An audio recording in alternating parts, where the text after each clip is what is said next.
कहानी का शीर्षक है संगीतमय गधा। ये कहानी एक गधे की है जिसका मालिक एक धोबी था।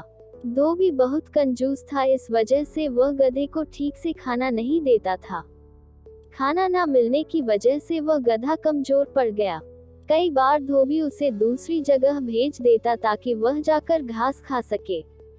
एक दिन गधा खाने की तलाश में अपने घर से दूर जंगल की ओर चला गया। जंगल में चलते चलते उसके पास एक गीदड़ आया और उससे बोला, क्या बात है मेरे दोस्त, तुम इतने कमजोर क्यों लग रहे हो? क्या तुम्हें खाना नहीं मिलता?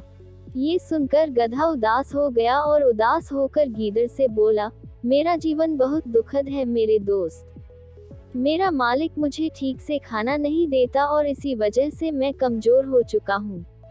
वह मुझे यूं ही छोड़ देता है और देखो आज भी वह मुझे घास चरने के लिए छोड़ दिया। मैं चलते चलते यहाँ आ गया।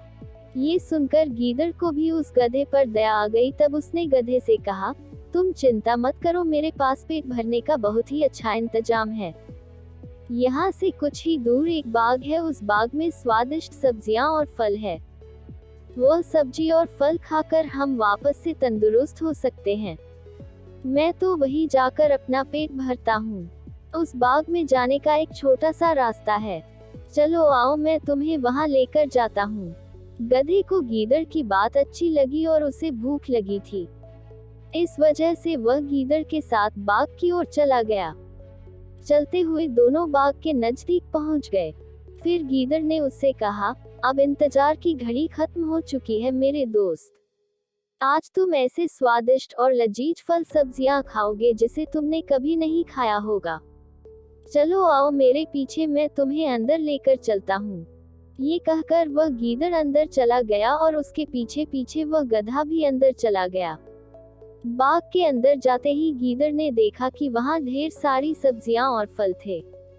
दोनों ने मिलकर पेट भरकर खाना खाया और फिर उसके बाद वहाँ से चले गए। अब वह गधा खुश था, इसलिए गधे ने निर्णय किया कि वह वापस घर नहीं जाएगा और अपने दोस्त के साथ यही रहेगा। वे दोनों रोज उस बाग में जाकर अपना पेट भरते थे। दोनों का जीवन अच्छा चल रहा था और गधा तंदुरुस्त हो चुका था। एक दिन दोनों गीदड़ और गधा बाग में गए। वहाँ गधे ने जमकर फल और सब्जियां खाए। उसका पेट इतना भर गया था कि वह अपना होश खो बैठा। तभी उसने अपने दोस्त गीदड़ से कहा, दोस्त क्या तुम जानते हो मैं बहुत अच्छा गाना गाता हूँ और मैं तुम्हें अभी गाना गाकर सुनाऊंगा। ये सुनते ही गीदड़ घबरा गया क्योंकि गधे के गाना गाने से उसकी आवाज बाग के मालिक तक पहुँच जाती। ऐसे में बाग का मालिक दोनों को पकड़ने वहाँ आ जाता। इसी वजह से गीदड़ ने गधे को शांत कराने की कोशिश की और उससे कहा, अरे दोस्त, गधे थोड़ी ना अच्छा गाना गाते हैं। ये सुनकर गधे ने कहा, गधे बहुत अच्छे गायक होते हैं, वे मधुर स्वर में ढेचू ढेचू करके गाना गाते हैं। गीदड़ समझ चुका था कि गधे को चुप नहीं किया जा सकता, इस वजह से उसने वहां से निकलने के बारे में सोचा। गीदड़ बोला, ऐसी बात है तो फिर मैं तुम्हारी बात पर विश्वास कर लेता हूँ। मुझे तो लगता है कि तुम बहुत अच्छे गायक हो। तुम्हारा गाना सुनकर इस बाग का मालिक तुम्हें फूलों की माला पहना देगा। लेकिन मैं भी तुम्हें फूलों की माला पहनाना चाहता हूँ। तुम एक काम करो, मेरे जाने के बाद तुम अपना गाना शुरू करना, तब तक मैं फूलों की माला लेकर आता हूँ। ये कहकर वह गीदड़ वहाँ से चला गया और फिर गधे ने अपना गाना गाना चालू किया। उसकी आवाज सुनकर बाग का मालिक दौड़ते दौड़ते उसके पास आया। जैसे ही उसने गधे को देखा तो वह समझ चुका था कि उसके बाग का खाना वह गधा चुराकर खाया करता था। ऐसे में उसने उस गधे की खूब पिटाई की और वहां से भगा दिया।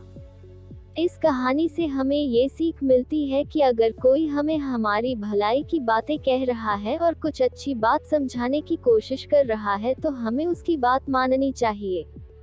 कभी कभी ऐसे लोगों की बात ना मानने से हम मुसीबत में पड़ जाते हैं। इस कहानी में भी गीदड़ ने गधे को अच्छे से समझाया, लेकिन गधे ने गीदड़ की बात नहीं मानी और वह पकड़ा गया। ऐसी और मजेदार कहानियाँ सुनने के लिए मेरे चैनल को लाइक, सब्सक्राइब और शेयर करें।